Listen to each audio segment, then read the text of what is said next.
Hello friends, Jai Hind, Vande Mataram. Welcome back to our YouTube channel. Friends, आज का जो लेक्चर है वो बहुत ज्यादा महत्वपूर्ण है। आप कहोगे ऐसा क्यों? क्योंकि भारत ने एक इस तरीका का ब्रेक थ्रू किया है टेक्नोलॉजी के अंदर कि वो आने वाले समय में भारत का सुरक्षा कवच बनने वाला है। और ये जो ब्रेक थ्रू है ये इतना महत्वपूर्ण है क्यों है ये महत्वपूर्ण, वो तो मैं आपको आप विस्तार से बताने वाला हूं।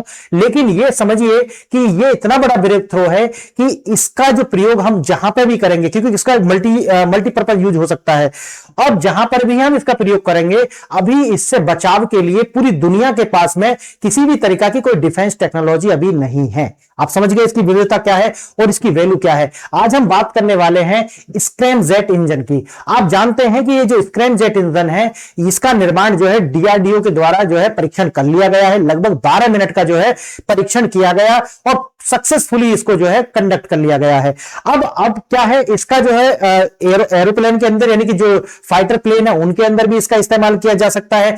इसका मल्टीपर्पज यूज है, मैं आपको इसमें बताने वाला हूं, एकदम आसान भाषा में इसे बताने वाला हूं। ये है क्या, अब देखना। बात क्या है, बात है स्क्रैमजेट इंजन की। आपने देखा होगा कि हमारे पास में रैमजेट इंजन तो पहले भी था, तो फिर ये स्क्रैमजेट इंजन क्यों लेकर के आए हैं। और आज हम एक और बात देखेंगे इसके अंदर, वो है कि रॉकेट और ये स्क्रैमजेट और रैमजेट के अंदर डिफरेंस क्या है, समझिए। क्योंकि ये है हाइपरसोनिक, यानी कि ये जो इंजन है ये भारत को स्ट्रेंथ किसकी देगा, यानी कि हाइपरसोनिक स्पीड से चलने वाला है। जब मैं कहता हूं हाइपरसोनिक, तो आप ये समझ लीजिए कि जो भी इंजन या फिर जो भी ऑब्जेक्ट 5+ मैक की स्पीड से चलेगा, यानी कि 5 मैक की स्पीड से ज्यादा चलेगा, तेजी से चलेगा, वो होगा क्या, हाइपरसोनिक। अब आप कहोगे कि 5 मैक क्या है? मैक मतलब है साउंड की स्पीड, यानी कि साउंड की जो स्पीड है अगर उसके 5 गुना, यानी कि उससे 5 गुना स्पीड से अगर चलता है तो आप समझ लीजिए कि वो होगा हाइपरसोनिक। अब बात आती है कि ये जो हाइपरसोनिक मिसाइल हो, क्योंकि इस इंजन का प्रयोग हर जगह होने वाला है, याद रखना, क्योंकि मल्टीपर्पज यूज है इसका। अब जब अगर वो हाइपरसोनिक है तो अभी दुनिया के अंदर हाइपरसोनिक जो भी ऑब्जेक्ट्स हैं उनको रोकने के लिए किसी भी देश के पास में कोई भी टेक्नोलॉजी अवेलेबल नहीं है। क्लियर है मेरी बात? देखिए, अब डीआरडीओ की जो 12 मिनट की जो सफल परीक्षण है वो इसका कर लिया गया है। उड़ान भारत के लिए जो है ये बहुत बड़ी उपलब्धि है। हाइपरसोनिक मिसाइल जो है वो हवा से ऑक्सीजन लेकर के इसको जो है 5 मैक प्लस की गति जो है प्रदान करने वाली है। इसके फीचर जो है ना वो बहुत ज्यादा महत्वपूर्ण है। अब क्यों महत्वपूर्ण है मैं आपको बताऊंगा, आगे देखते हैं इसको। भारी, यानी कि जो पहला जो स्क्रैमजेट में भी वैसे तो यही टेक्नोलॉजी थी, लेकिन जो रॉकेट, जो सामान्य रॉकेट होते हैं उनके अंदर जब उनको लॉन्च किया जाता है तो वो अपने साथ जो पूरे का पूरा जो ईंधन है वो लेकर के जाते हैं, यानी कि हाइड्रोजन हो, ऑक्सीजन हो, यानी कि जो भी उनका फ्यूल है वो साथ लेकर के जाते हैं। लेकिन जो स्क्रैमजेट तकनीक है उसमें क्या होता है, उसमें होता है कि जो ऑक्सीजन है वो वायुमंडल से ही कैप्चर की जाती है। याद करना, यानी कि जो भी स्क्रैमजेट या फिर रैमजेट इंजन जो होते हैं वो ऑक्सीजन जो है अपने साथ कैरी नहीं करते, यानी कि साथ लेकर नहीं जाते, बल्कि वो एनवायरमेंट से, वहीं से आसपास से ही क्या लेते हैं, ऑक्सीजन लेते हैं। आप जानते हो बिना ऑक्सीजन के जो है कंबशन हो नहीं पाता। कंबशन मतलब है ईंधन का जलना, यानी कि ईंधन का जलना जो है बिना ऑक्सीजन के तो हो ही नहीं सकता। इसीलिए जो स्क्रैमजेट और रैमजेट इंजन जो होते हैं उनकी एक चीज, जो उनकी सबसे बड़ी जो क्षमता है, या कहो कि उनका सबसे बड़ा जो गुण है वो है ऑक्सीजन को अपने आसपास से कैप्चर करना। अब कहोगे इससे क्या हो जाएगा, इससे ये जो है इसका जो भार है वो कम हो जाएगा, यानी कि यहां से जो ऑक्सीजन ये लेकर के जानी होती है वो कम हो जाएगी, यानी कि लाइट वेट हो जाएगा।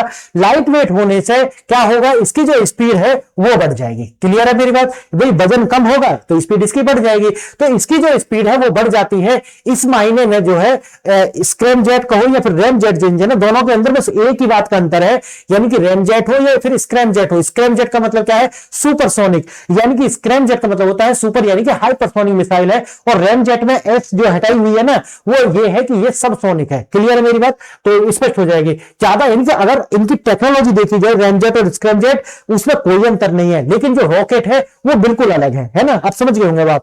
और भी इसकी बहुत सारी विशेषता है, मैं आपको बताऊंगा। वायुमंडल जो है ये ब्रीथ करता है कहां से, वहीं से आसपास से लेकर के ही अपना कार्य चला लेगा।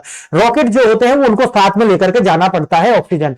अब क्या है, 61 किलोमीटर प्रति घंटा की जो रफ्तार है, लगभग 5 मैक से ज्यादा की स्पीड जो है इसकी होती है, यानी कि जो साउंड की स्पीड है उससे 5 गुना तेज होने पर ही हाइपरसोनिक कहलाएगा। ये मतलब आप सोचिए कि एक शर्त है कि अगर इतनी स्पीड है तभी कहलाएगा।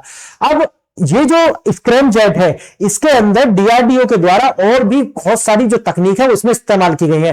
एक है कि इसको जो, क्योंकि जब स्क्रैम जेट जो है उसके अंदर होता क्या है कि जो मूविंग पार्ट्स हैं वो नहीं होते, यानी कि जितना भी मूविंग पार्ट्स अगर बताऊंगा आपको वो नहीं होते, बल्कि क्या होता है अपने आप में ही वो, देखो जैसे यहां देखो मूविंग पार्ट्स जो है वो नहीं होते, इस तरीके के पार्ट्स नहीं होते, गरारी हो गया, ये मशीन जो है वो नहीं होते, बल्कि क्या है वो सिंगल पीस होता है। अब बताओ कार्य कैसे करेगा वो भी आपको एक भाषा में समझा दूंगा। अब इसके अंदर जो सबसे बड़ी विशेषता की गई है स्क्रैम जेट के अंदर वो है actively cooled system. Actively cooled system का मतलब यह है कि इसको कूल रखने के लिए इसका जो फ्यूल है, फ्यूल मतलब ऑयल जो होगा उसको इसके द्वारा गुजारा जाएगा, ताकि इसकी जो बॉडी है, क्योंकि आप जानते होंगे कि जब भी कोई ऑब्जेक्ट हवा में चलेगा तो हवा में चलने से क्या होता है, फ्रिक्शन लगता है, और जो फ्रिक्शन है उसकी बॉडी को क्या कर देता है, हीट गर्म कर देगा। और जब स्पीड इतनी ज्यादा होगी, आप समझिए कितना 6100, देखना यहां पे अभी बताया 6100 किलोमीटर प्रति घंटा, यानी कि स्पीड इतनी ज्यादा है कि बॉडी में आग लग सकती है। तो इसको कूल करने के लिए एक्टिवली कूल्ड सिस्टम जो है लगाया गया। एक्टिवली कूल्ड सिस्टम क्या है, यानी कि इसका ही जो लिक्विड फ्यूल है उसका इस्तेमाल करके क्या करना है, इसका जो कूल रखने की व्यवस्था की गई है। क्लियर है, आगे बढ़ाऊंगा अच्छे से थोड़ा और देखना। इससे क्या है, ये अजय रक्षा प्रणाली है, यानी कि ये क्या है कि कोई भी दुनिया की जो प्रणाली अभी ऐसी नहीं बनी है कि आपको हाइपरसोनिक जो भी ऑब्जेक्ट होगा हाइपरसोनिक उससे आपकी रक्षा कर पाए। क्यों? क्योंकि इसकी स्पीड जो है मोर देन 5 मैक होती है और वो 15 मैक तक भी जा सकती है, यानी कि जितना आप सोचोगे इतना वो आपको हिट कर देगी। क्लियर है। आत्मनिर्भर भारत की शक्ति, इस तकनीक के साथ भारत अब अमेरिका, रूस और चीन के साथ जो आकर खड़ा हो गया है। समझ गए मेरी बात। अगर आप बिल्कुल भी टेक्नोलॉजिकल साउंड नहीं है तो बिल्कुल आपको ये समझ में आ जाएगा कि जो हाइपरसोनिक है पूरी दुनिया में अमेरिका जो है अभी सोच रहा है कि वो गोल्डन डोम जो बना ले, और गोल्डन डोम जो होगा वही हाइपरसोनिक मिसाइल से जो है अमेरिका की रक्षा कर सकता है। क्लियर। लेकिन वो अभी जो है दूर की कौड़ी है। अब अगर तुलना देखा जाए इनका कि रैमजेट और इनका रॉकेट और स्क्रैमजेट का, तो जो रॉकेट वगैरह होते हैं वो तो अपने साथ लेकर के जाएंगे ऑक्सीजन वगैरह, ठीक है, इसीलिए ये भारी हो जाएंगे और इनकी जो स्पीड है वो कम हो जाएगी। जो वजन है और गति आप देखोगे तो जो साधारण रॉकेट्स जो होते हैं वो अधिक वजनी होते हैं क्योंकि उनके साथ ईंधन ज्यादा जाता है, और जो स्क्रैमजेट और रैमजेट होते हैं वो हल्के होते हैं क्योंकि ऑक्सीजन वो कैरी करके यहां से लेकर नहीं जाते। कार्य प्रणाली अगर देखोगे तो जो ये रॉकेट्स होते हैं उनके अंदर लगी होती है गरारी, यानी कि घूमते हैं, चक्कर घूमते हैं, लेकिन इसके अंदर ऐसा कोई चक्का वगैरह होता नहीं है। ये क्या होता है, कोई मूविंग पार्ट इसके अंदर नहीं होता, सिर्फ एक और हवा जाने के लिए नोजल होगी और पीछे से निकलने के लिए वो हवा होगी। मैं आपको दिखाने वाला हूं, इसी से वो क्या होगा, थ्रस्ट मिलने वाला है, यानी कि जो आगे से ठंडी हवा जाएगी और उसको जो है फ्यूल जो उसमें कंबशन करा जाएगा, दिखाऊंगा आगे, और कंबशन होने के बाद में वो हीट जनरेट होगी जिससे उसके बैक से एक थ्रस्ट पैदा होगा जिससे ये आगे की ओर मूव करेगा। टोटल बस यही है इसकी टेक्नोलॉजी। देखना आइए मैं दिखाता हूं। स्क्रैमजेट इंजन भारत की जो है रक्षा प्रणाली का जो एक नया अध्याय लिखने वाला है। क्यों लिखने वाला है आप समझिए, क्योंकि वही जो शुरू में बताया है हाइपरसोनिक है, तो दुनिया को अभी कोई भी टेक्नोलॉजी या कोई भी डिफेंस सिस्टम ऐसा नहीं है कि जो इस ऑब्जेक्ट को जो है अपनी धरती से टकराने पर रोक सके। पलक झपकते ही हमला करता है, रफ्तार इतनी है कि फिर संभलने का जो है वो होश मिलेगा नहीं। देखना स्पीड, सबसोनिक में ये मिसाइल ले जा रही है, लेकिन देखना हाइपरसोनिक में किस तरीका की गति देखिए आप इसकी, यानी कि गति इतनी तेज है कि आंखों से भी जो है आपको जो देखने में ऐसा लगेगा कि कोई आग का गोला जा रहा है। क्लियर। देखना जब कोई मिसाइल 6100 किलोमीटर प्रति घंटा यानी कि मोर देन 5 मैक की स्पीड से, यानी कि 5 मैक की स्पीड से अगर वो चलती है, इसका मतलब है वो 5 मैक से ऊपर ज्यादा 15-20 भी हो सकती है, याद रखना 15 भी हो सकती है, 20 भी हो सकती है, तो आप समझिए उसको हाइपरसोनिक हम बोल सकते हैं। सुपरसोनिक जो कंबशन का मतलब मैंने क्या बताया, ईंधन का जलना ही कंबशन है, तो 6ठी 7वीं की जो साइंस की किताब में पढ़ा होगा। और मैंने बताया तो जो सुपरसोनिक कंबशन रैमजेट और स्क्रैमजेट में किसका अंतर है, एस का अंतर है। एस का जैसे आ रहा है वो हाइपरसोनिक हो जाएगी, रैमजेट जो होते हैं वो सबसोनिक होते हैं। क्लियर है, यानी कि लेस देन 5 मैक की स्पीड होती है, और जो स्क्रैमजेट है उसमें मोर देन 5 मैक की स्पीड होती है। दोनों में टेक्नोलॉजी में कोई अंतर नहीं है, याद रखना, यानी कि टेक्नोलॉजिकल रूप से दोनों ही समान है, लेकिन गति का अंतर है। अब देखना बस ऐसा समझ लीजिए, फिर आपको बिल्कुल समझ में आ जाएगा कि ये है क्या। देखो इसके अंदर होगा क्या, यहां से होगा इनटेक मतलब अंदर जाकर, जैसे आप सांस को इनटेक और इनहेल और एक्सेल करते हैं, इसी तरीका से जो हवा है वो इसके अंदर जाएगी अंदर। देखते रहना, ये समझ लिया तो समझ लो, पूरा समझ में आ जाएगा आपको ये। तो यहां से हवा अंदर जाएगी, उसके बाद में क्या होगा, कंप्रेशन। ठीक है। कंप्रेशन मतलब होता है प्रेशर, दबाव, क्लियर है। इसके अंदर जाएगी हवा और यहां पे क्या है, दबाव है, कंप्रेशन है। अब यहां पे क्या होगा, ये देखो ये है कंबशन, ये देखो यहां पे क्या दिया जा रहा है, कंबशन, ये फ्यूल है, ठीक है, ये फ्यूल है और यहां पर ये कंबशन करा जाए। कंबशन का मतलब क्या होता है, ईंधन का जलना, ईंधन यहां जलेगा, ये जो हवा के साथ, क्योंकि बिना हवा के तो ऑक्सीजन के जल नहीं सकता, इसके साथ मिक्सर होकर के वो जलेगा। जलने के बाद जब ये हीट होगा तो पीछे क्या करेगा, लो प्रेशर क्रिएट करेगा, नहीं समझे। ये जो लो प्रेशर है ये क्या करेगा, इसको थ्रस्ट देने वाला है, यानी कि ये जो जल रहा है यही क्या करने वाला है, इसको थ्रस्ट देगा, जो कि आगे की ओर धकेलेगा। यानी कि ये जो पीछे की ओर क्या कर रहा है, तेजी से जो है पीछे की ओर हवा निकाल रहा है, लेकिन ये जो गर्म हवा है ये इसे आगे बढ़ने के लिए अपनी अपोजिट डायरेक्शन में धकेल देगी, जिससे इसको थ्रस्ट मिलेगा जाने के लिए। नहीं समझे अभी भी आप, बिल्कुल समझ गए होंगे। तो अंदर हवा जा रही है, यहां पर एक क्या है, ये कंप्रेशन हो रहा है, हवा का दबाव क्षेत्र है, दबाव की वजह से ये अंदर की ओर जाएगा। यहां पर लगे हुए हैं फ्यूल टैंक, देखो ये है, और ये जो फ्यूल है मैंने शुरू में बताया आपको, यहां से वो ठंडा होकर के इसको ठंडा करने की व्यवस्था भी जो है जो की गई है, यहां से वो ठंडा करेगा इसको और यहां से इसको अंदर छोड़ा जाएगा। जैसे ही इसको अंदर छोड़ा जाएगा इसका क्या होगा, कंबशन होगा, यानी कि ईंधन जल जाएगा ऑक्सीजन के साथ मिलकर, और वो पीछे की ओर जब गर्म हवा जाएगी तो ये इसको थ्रस्ट देगी ताकि वो आगे की ओर धकेले, और यही बनता है इसका जो है टोटल। अब इसके अंदर ऐसा नहीं कुछ चीज घूमता कुछ नहीं है, क्लियर है मेरी बात। और यही इसे बोलते हैं रैमजेट और स्क्रैमजेट। रैमजेट में एस नहीं है, स्क्रैमजेट में एस है, मतलब होता है हाइपरसोनिक यानी कि सुपरसोनिक, और अगर आप एस नहीं है रैमजेट है तो उसका मतलब है वो सबसोनिक है, यानी कि लेस देन 5 मैक की स्पीड होगी तो रैमजेट, और मोर देन 5 मैक यानी कि स्क्रैमजेट यानी कि हाइपरसोनिक। क्लियर है, बिल्कुल एकदम क्लियर होना चाहिए। यह एक एयर ब्रीदिंग जो है सिस्टम है सिर्फ, और एक इंजन है। ये रॉकेट की तरह भारी ऑक्सीजन टैंक लेकर के नहीं चलता, इसीलिए ये जो वायुमंडल से ऑक्सीजन ले लेता है हल्का होता है, और हल्के होने की वजह से ही ये गति जो है इतना प्राप्त कर लेता है। यहां पर जैसे दिखाया गया है रॉकेट बनाम, रॉकेट के अंदर एक फ्यूल टैंक होता है, ऑक्सीजन टैंक, ये लिक्विड ऑक्सीजन लेकर के जानी पड़ती है, इस वजह से भारी हो जाता है और इसकी जो स्पीड है वो कम हो जाती है। लेकिन यहां पर क्या है, जो फ्यूल है सिर्फ वो लेकर जाना पड़ेगा, ना कि क्या लेकर जाना पड़ेगा, क्या नहीं लेकर जाना पड़ेगा, ऑक्सीजन, लिक्विड ऑक्सीजन लेकर के नहीं जानी पड़ेगी। और यही क्या है, वजन कम कर देगा और इसको जो है थ्रस्ट प्रदान करेगा, हल्का हो जाएगा। अब यही है कि इसके अंदर इस तरह के इंजन नहीं होते जहां पर गरारी वगैरह होते हैं, ये कुछ नहीं होता। यहां पर क्या होता है, एकदम सिंपल आकार होता है। यहां से इसके अंदर नाक, जैसे नाक होती है, हवा जाएगी, यहां पर क्या होगा, एक चैम्बर है जहां पर उसके अंदर क्या करेगा, उसको कंप्रेस करेगा और फिर क्या करेगा, कंबशन करेगा, पीछे उसको जो है हीट छोड़ेगा और उससे क्या करेगा, वो थ्रस्ट से आगे की ओर मिलेगा। बस ये है, और कुछ भी इसमें नहीं है। यह साधारण है, स्कूटर और गाड़ी की तरह इसमें गरारी नहीं होती, जैसे बताया कोई भी मूविंग पार्ट इसमें नहीं होता। पेपर के अंदर याद रख लेना, ये डिफरेंस आ सकता है कि स्क्रैमजेट, रैमजेट और ये जो रॉकेट के अंदर क्या क्या डिफरेंस है, ऐसा बना करके पूछ सकते हैं, स्टेटमेंट भी दे सकते हैं। ध्वनि से 5 गुना तेज, जैसा मैंने आपको बता दिया है। सबसोनिक मैं बता दिया, सुपरसोनिक बता दिया, हाइपरसोनिक बता दिया। क्लियर है, तो ये आप समझिए कि हाइपरसोनिक जो है 5 मैक से ज्यादा की स्पीड के अंदर आएगा।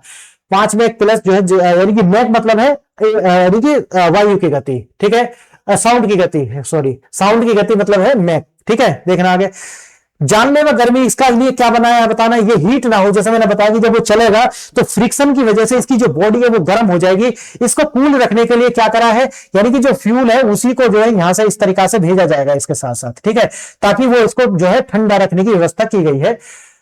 जब कोई विमान वही आवाज से भी जो तेज गुना चलता है तो फ्रिक्शन के कारण क्या होता है, गर्म हो जाता है, और ये जो गर्मी है ये उसको पिघला सकती है। और इससे बचाने के लिए उन्होंने कूलिंग सिस्टम इसमें लगाया हुआ है। डीआरडीओ का समाधान एक्टिव कूलिंग। एक्टिव कूलिंग आप समझ गए होंगे क्या है। एक्टिव कूलिंग वही है जो इसका ईंधन है ना, उसी को जो है ये फ्यूल जो है उसी को जो है ठंडे फ्यूल को हीट एब्जॉर्ब करा करके उसके जो आसपास है उसका टेम्परेचर कम करना, बस और कुछ भी नहीं है बॉडी का। यही एक्टिव कूलिंग जो है वो स्क्रैमजेट के अंदर है और यही शीतलक का काम करती है। और ये इंजन की जो दीवारें हैं उनको जो है उसके अंदर से जो हीट है उसको एब्जॉर्ब कर लेती है, यानी कि सोख लेती है। 12 मिनट का जो सफल परीक्षण इसका कर लिया गया है। और अब बात आती है इसका जो है किस तरीका से जो यूज है, ये तो बता दिया साधारण और उसमें, ठीक है, इसको तो मैंने बता दिया। ये देखिए अजय मिसाइल रडार और S4 की, वही बताया मैंने कि किसी भी रडार में नहीं आ सकता और न ही किसी भी S-400, यानी कि अभी आगे देखा जाए तो दुनिया में सबसे आधुनिक किसे माना जा रहा है कि S-400 जो है वो डिफेंस सिस्टम सबसे ज्यादा सुरक्षित है। लेकिन बात वही है कि अगर हाइपरसोनिक की बात आती है तो ये भी कुछ नहीं कर पाएगा। क्लियर है। तो वही है कि 1.7 किलोमीटर प्रति सेकंड की रफ्तार जो इतनी ज्यादा होती है कि इसको ट्रैक और जो है इसको ट्रैक करके जो है डिस्ट्रॉय नहीं किया जा सकता। और बात वही है कि इसके अंदर जो है ये जो मैन्यूवर इस तरीका से करता है कि हवा में आसानी से रास्ता जो है बदल सकता है, और दुनिया का बेहतरीन जो डिफेंस सिस्टम है इसको रोक पाने में भी विफल है। जैसे मैंने आपको बताया है, दुनिया के चुनिंदा देश जो है उनकी कतार में भारत आकर खड़ा हो जाता है, अमेरिका, रूस और चीन, और उसके बाद में भारत। क्लियर है मेरी बात? तो ये आपको एकदम बहुत गर्व की बात है यार। भारत का सोचिए, इतना करप्शन, इतना हमारे देश के साथ क्या नहीं हुआ, उसके बाद भी अगर भारत इन देशों की श्रेणी में आकर के खड़ा हो रहा है कि चौथे नंबर पर आप देखिए कि हम टेक्नोलॉजी में और चौथे नंबर की हम अर्थव्यवस्था भी हैं। सोचिए आप, तो कितना मतलब बहुत अच्छा लगता है। भारत अब तकनीक के लिए दूसरे देशों पर निर्भर नहीं है, बल्कि सबसे अगली कतार में जो है आकर के खड़ा है। भारत आत्मनिर्भर भारत की नई शक्ति जो है वो क्या है, सिक्योरिटी पर भी, इकोनॉमिक्स यानी कि स्वदेशीकरण पर भी, और हम जो है सेल्फ डिपेंड भी है। भविष्य की ओर अगला कदम यही है। अब क्या करने वाले हैं, इस इंजन का जो यूज है, मैंने जैसे बताया मल्टीपर्पज यूज इसका है कि जो है 9 जनवरी में इसका जो सफल परीक्षण किया गया, अब इसको जो है फ्लाइट के अंदर टेस्ट करा जाएगा। ठीक है, अंतरिक्ष उड़ानों में इसका टेस्ट किया जाएगा और फिर मिसाइलों के साथ में इसको इंटीग्रेट करके जो है टेस्ट किया जाएगा। क्लियर है मेरी बात? तो ये हो जाएगा। अब आता है सशक्त भारत, सुरक्षित भारत। अगर भारत सशक्त बनेगा तभी हम दुनिया से जो है सुरक्षित रह पाएंगे, नहीं तो पूरी दुनिया के अंदर जिस तरीके की मानसिकता आप देख रहे हैं डोनाल्ड ट्रंप की, किसी को भी उठा करके जो लेकर के जा रहे हैं, अगर हमारे पास ये सब तकनीक नहीं होंगी तो कोई भी किसी को उठाकर लेकर जाएगा, क्योंकि अमेरिका के पास में वो तकनीक नहीं है। अगर यहां से अग्नि जो है, अग्नि जानते हो ना आप, अग्नि हमारी ICBM है यानी इंटर कॉन्टिनेंटल बैलिस्टिक मिसाइल है, अगर हम उसको छोड़ते हैं तो अमेरिका उसको नहीं रोक पाएगा। बहुत सारे लोग कहेंगे कि अरे सर उसकी तो जो रेंज है वो 5-6 हजार है, लेकिन वो बताई गई है, ऐसा नहीं हो किसी 5-6 हजार है, क्योंकि अंतरराष्ट्रीय प्रतिबंधों से बचने के लिए हमने अग्नि 5 की जो रेंज है बता दी 5000, लेकिन ऐसा नहीं है, वो ICBM है। और ICBM का मतलब क्या है, इंटर कॉन्टिनेंटल, यानी कि एक कॉन्टिनेंट से दूसरे कॉन्टिनेंट तक मार करने की जो क्षमता है वो रखती है, इसीलिए उसका ICBM बोला गया है। क्लियर है मेरी बात? तो आप समझिए हर चीज जो है बाहर नहीं आती, इसीलिए। तो बताइए वीडियो आपको कैसा लगा, अगर अच्छा लगा है तो लाइक शेयर एंड सब्सक्राइब कीजिए और कमेंट कीजिए, जिससे हमारी रीच बढ़ती है। नमस्कार दोस्तों।